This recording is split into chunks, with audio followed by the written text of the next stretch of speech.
Have you ever watched milk spoil or seen rust form on iron overnight? Or perhaps noticed how fireworks burst with light and sound during festivals? All of these are examples of chemical reactions, and each comes with visible clues. Hello, students. In this session, we are going to uncover how you can detect a chemical reaction not with machines, but with your very own eyes, ears, and sometimes even your nose. A chemical reaction, by definition, is the transformation of one or more substances into new ones with entirely different properties. And fortunately for us, these changes leave behind indications like a change in color, release of gas, formation of a solid, or heat being evolved or absorbed. Why is this important? Because being able to identify these signs helps us confirm whether a reaction is truly chemical, whether we are in a chemistry lab, a kitchen, or even in the human body. As you can see on screen, these are common indicators: gas bubbles forming, color fading or appearing, solids settling out, or temperature shifts. Let's explore each of them one by one. Let's start with one of the most dramatic indicators: the release of a gas.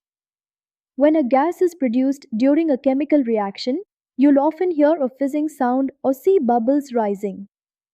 It's like the reaction is talking back to you. Take a classic example: zinc reacting with dilute hydrochloric acid. The equation goes: zinc solid plus 2 hydrochloric acid aqueous gives zinc chloride aqueous plus hydrogen gas. That is, Zn plus 2 HCl gives ZnCl2 plus H2 gas. You'll see bubbles of hydrogen rising as the metal dissolves. Another one: sodium carbonate reacting with dilute hydrochloric acid. It forms sodium chloride, water, and releases carbon dioxide gas. This bubbling is a sure sign that something new is being formed. On screen, observe the gas collecting in the inverted measuring cylinder, a typical lab demonstration of gas evolution.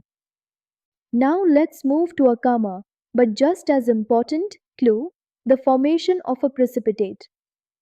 Imagine mixing two clear liquids, and suddenly a cloudy solid appears and settles at the bottom. That solid is a precipitate, a strong indication of a chemical change. One famous example is when barium chloride solution is mixed with sodium sulfate solution. You get a white precipitate of barium sulfate along with sodium chloride. Another one: add silver nitrate to sodium chloride solution and you'll see silver chloride forming as a white precipitate. This visual signal, a sudden appearance of a solid, helps chemists detect double displacement reactions easily. You'll now see on screen how a clear solution turns cloudy upon mixing. That's your precipitate in action. Now let's add some color to our understanding. Color change is one of the most visible and immediate signs of a chemical reaction. It often indicates that the substances formed have different light absorbing properties than the reactants. For example, dip a clean iron nail into blue copper sulfate solution, and after a while, the blue color fades and a brown layer forms on the nail. That's because iron is more reactive and displaces copper.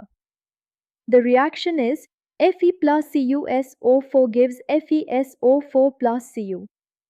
Another colorful transformation happens when potassium permanganate, which is purple, reacts with oxalic acid. As the reaction proceeds, the purple color disappears, indicating a redox reaction. These color changes aren't just pretty to watch, they're proof that chemical bonds are breaking and new ones forming. On screen now, notice the before and after image of the iron nail reaction. You'll spot the chemistry right away.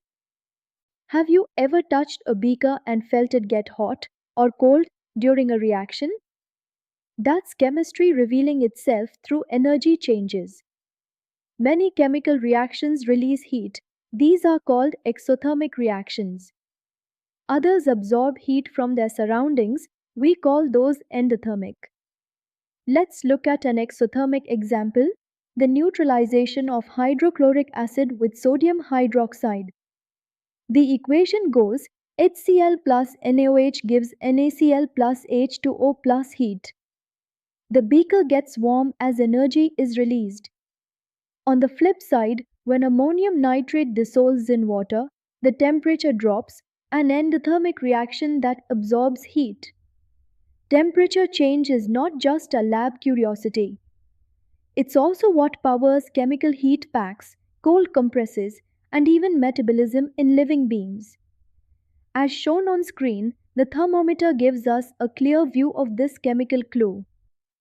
Let's quickly revise what we've learned about the characteristics of chemical reactions. We began with the idea that every true chemical reaction gives us signals, visible, audible, or thermal, that tell us something new is forming. Gas evolution shows up as bubbling or fizzing, like zinc and acid releasing hydrogen. Precipitate formation reveals a solid emerging from a liquid, like barium sulfate in a salt reaction. Color changes indicate a shift in molecular structure, as in iron displacing copper. And temperature changes tell us if the reaction is exothermic or endothermic, whether heat is released or absorbed. All these clues are your chemistry toolkit, helping you detect and understand reactions better. I hope this session helped you spot chemistry not just in textbooks, but in everything around you, from cooking and cleaning to biology and industry. See you in the next lesson, where we dive into the classification of these fascinating reactions.